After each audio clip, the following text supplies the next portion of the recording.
Scooby-Doo is a cartoon franchise that started back in the 1960s. It's about a group of teenagers and their dog, and they go solve mysteries of spooky monsters, and then they realize it's not the monster, it's just some dude in a costume, and he has the catchphrase, "And I wouldn't get away for it if it weren't for you meddling hands." Well, it was a success from Hanna-Barbera, and definitely spawned an entire series of movies, TV shows, and video games. But what I'm talking about today is the 2002 live-action feature film, Scooby-Doo. The idea of a live-action Scooby-Doo movie started all the way back in the 90s and went through a variety of directors and writers, but the final writer is someone you'll recognize in the industry today, and that is James Gunn. Yeah, that James Gunn, who's the director of the Guardians of the Galaxy movies and the upcoming Superman Legacy. But before he did a bunch of superhero shit, he wrote Scooby-Doo, a live-action CGI mess that was supposed to be an R-rated film. See, before it looked like a generic live-action kids movie, there was actually an R-rated cut that James Gunn revealed himself during one of the anniversaries. A movie that looks like a theme park. And I'm not quoting Martin Scorsese there, it legit feels like I just stepped into Universal Studios. Which, for practical and production design, I think the movie works out really well. I gotta give some credit to this film that, I gotta be real, isn't good. It's probably pretty bad. If I were rated, I'd probably give it a 4 out of 10. But I have such like a nostalgic feeling watching this movie. See, I saw this movie when I was 6 years old on a DVD, and I remember looking at the poster, and I was so scared of that poster. I was scared shitless looking at that poster because it looked like something that just came out of my nightmare. And I'm talking about was the Scooby-Doo design. This was the first time they were able to CGI Scooby-Doo, and it looks like shit. But for the other cast actors, they actually did a good job of casting some of the live action actors of what they look like in cartoons.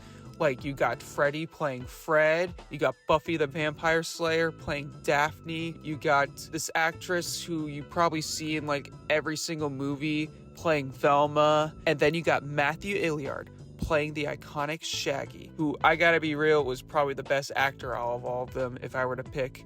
But they all did a great job. The thing about Matthew Illiard that makes him stand out more is that not only does he capture the physical aspect of Shaggy, but he also does the voice as well. Scooby-Doo, where are you? His performance as Shaggy has become so iconic that he ended up becoming the mainline voice of Shaggy in every single media to this day. But just because they did an excellent job casting the mystery gang doesn't mean the movie itself is not that great. It's your generic, oh, I'm sick and tired of working with these people story where they end up splitting up and they end up doing their own thing, and then they have to get back together and solve a mystery, and then they realize, oh, it's not actual humans in monster disguise, it's like real life voodoo possessing people. They're just fucking scary and they're attacking us. Holy fucking shit. Scooby and the gang go hang out on Stoner Island and do a bunch of random stuff, like solve mysteries. There's this one scene I really like where they see a video in one of the haunted houses. You just gotta watch this scene. Hey, sorry, bro. I will crush your bones into dust! Spoiler alert, I'm going to reveal who the secret villain of the Scooby-Doo movie. If you haven't seen the 2002 Scooby-Doo movie, this is spoiler warning. 3, 2, 1, let's go. It's Scrappy-Doo, the worst Scooby-Doo character ever made. I didn't mind Scrappy being the villain. I thought it was a very interesting plot twist as a kid. Making him the villain is just a middle finger to the entire Scrappy-Doo fan base. Especially how he's disguising himself as Mr. Bean. Also, Mr. Bean is in this movie. Isn't that crazy? Some of the behind-the-scenes stuff about this movie is quite interesting. The way how they made the film, how they use a giant Scooby-Doo head to film some scenes. You've got some innovative CGI technical effects that look impressive at its time, but today it kind of looks like a PlayStation 2 game. The music in this movie is like ska and reggae had a baby, with a little bit of that quirky, funny music, you know, that generic dun dun dun dun dun dun dun dun. So let me talk about the weed jokes. There's literally a character named Mary Jane that Shaggy falls in love with. I'm Mary Jane. Like, that is my favorite name. Really? Yeah. There's just a lot of drug jokes and a lot of weed jokes, some naked jokes. Hey, I can look at myself naked.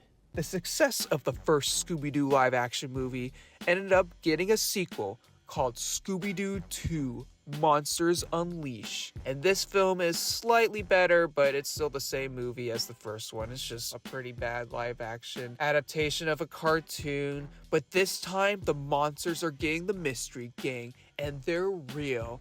And some of these monster designs are quite interesting. There's actually a deleted scene where it shows the unused monsters that they're going to use, and some of these monsters look horrifying.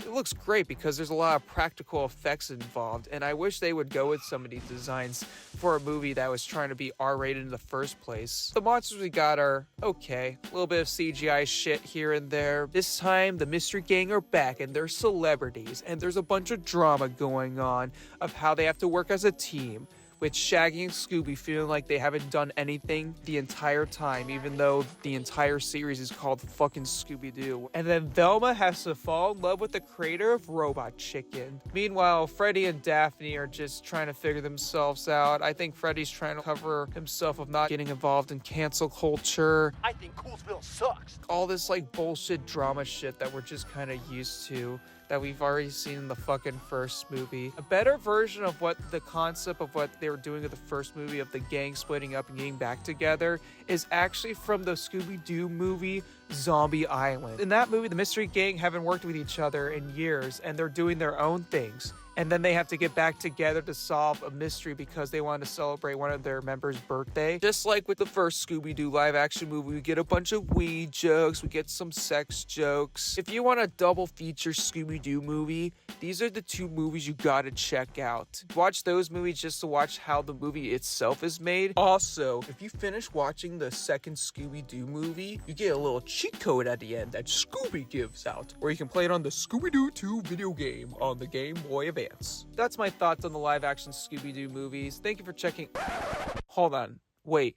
There's more live-action Scooby-Doo movies? Wait. Prequels? Scooby-Doo, where are you? Fuck! I actually remember seeing bits of the first prequel live-action Scooby-Doo movie on Cartoon Network when I was in middle school. These movies are a lot worse than the other live-action movies. They don't have the charm that the other live-action movies have, where it's trying to be more like the source material. This one is just trying to be like another episode of Ned's Classified School Survivor Guide. Skip those movies and just watch the James Gunn live-action movies. Thank you for checking them out.